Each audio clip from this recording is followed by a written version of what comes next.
খিসালিহি।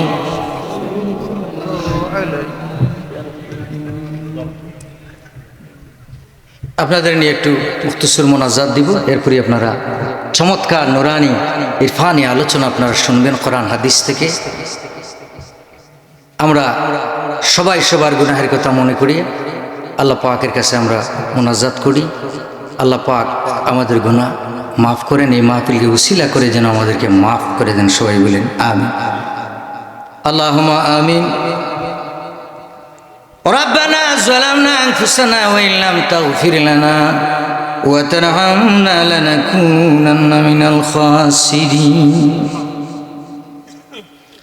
ربنا ولوالدينا وارحمهما كما ربياني صغيرا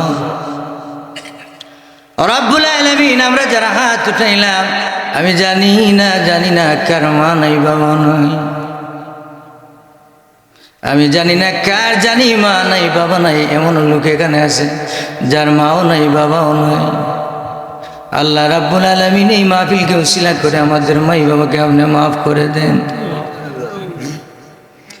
আল্লাহ মরহুম নসিবুল্লাহ, বেগম নসিবুল্লাহ সাহেব আইন, আবু সুফিয়ান, মোহাম্মদ রিহানের ইনসালে সব এদেরকে সেই এলাকার আত্রাফের সমস্ত মুর্দেগানকে আপনি মাফ করে দেন।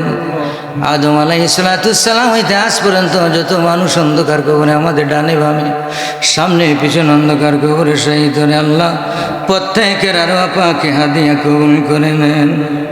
এদের কবরটাকে জান্নাতের বাগান বানিয়ে দেন। রব্বুল আলামিন আপনি দিনের রাত বানান, রাতের দিন, রাজারে প্রজা বানান প্রজারে রাজা, ধনীরে গরিব বানান গরিবের ধনী।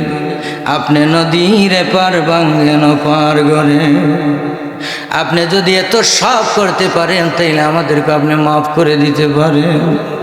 হাত উঠাইলাম আল্লাহ, এই মুহূর্তে আমাদের জিন্দগির সমস্ত গুনাহ খাতা মাফ করে দেয়। রব্বুল আলামিন রুকন ভাই দীর্ঘ কয়েক মাস পরিশ্রম করেছেন মাহফিলটা বাস্তবায়ন করতে। রব্বুল আলামিন রুকন ভাই সহ যারা আমরা এই মুহূর্তে হাত উঠাইলাম সবাইকে মাফ করে দেন। ওনার আওলাদ বংশ বুনিয়াদের মধ্যে যত মানুষ অন্ধকার কবরের সবাইকে মাফ করে দেন। খাওয়াটার মধ্যে সমস্ত হাদিয়া কবুল করে নেন। আমাদের পক্ষ থেকে অগণিত লক্ষ কোটি দুরূদ সালাম সোনার মদিনা তৈয়বায় দয়াল নবীজি নুরানি কদম মোবারক কবুল করে নেন। আল্লাহ রাব্বুল আলামিন এই মাহফিলকে প্রথম থেকে শেষ পর্যন্ত কবুল করে নেন। আল্লাহ যে যেভাবে সাহায্য সহযোগিতা করছেন, পরামর্শ দিয়ে টাকা পয়সা যে যেভাবেই করেছেন, আল্লাহ সবার পরিশ্রমকে কবুল করেন। একে উসিলা করে কঠিন কিয়ামতের ময়দানে আমাদের জন্য নাজাত দিয়ে রব্বুল আলামিন যারা আলোচনা করেছেন করবেন সবাইকে কবুল এবং মঞ্জুর করে নেন। আল্লাহ রাব্বুল আলামিন আমাদের সকল আর সুন্দর নেক হায়াত বৃদ্ধি করে দেন। আমরা একদিন মরে যাব, পৃথিবীতে থাকতে পারবো না।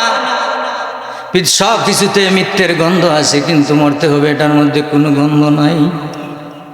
যেদিন মালাকুল মউত পাঠাইবা, আজরাইল যেদিন পাঠাইবা, ওই কঠিন নিদান ও মুহূর্ত সময় দয়াল নবীজিকে সামনে রেখে আমাদের সকল আর জবানে জারি করে দিয়েন ওই মধুর কালেমা লা ইলাহা ইল্লাল্লাহু মুহাম্মাদুর রাসূলুল্লাহ।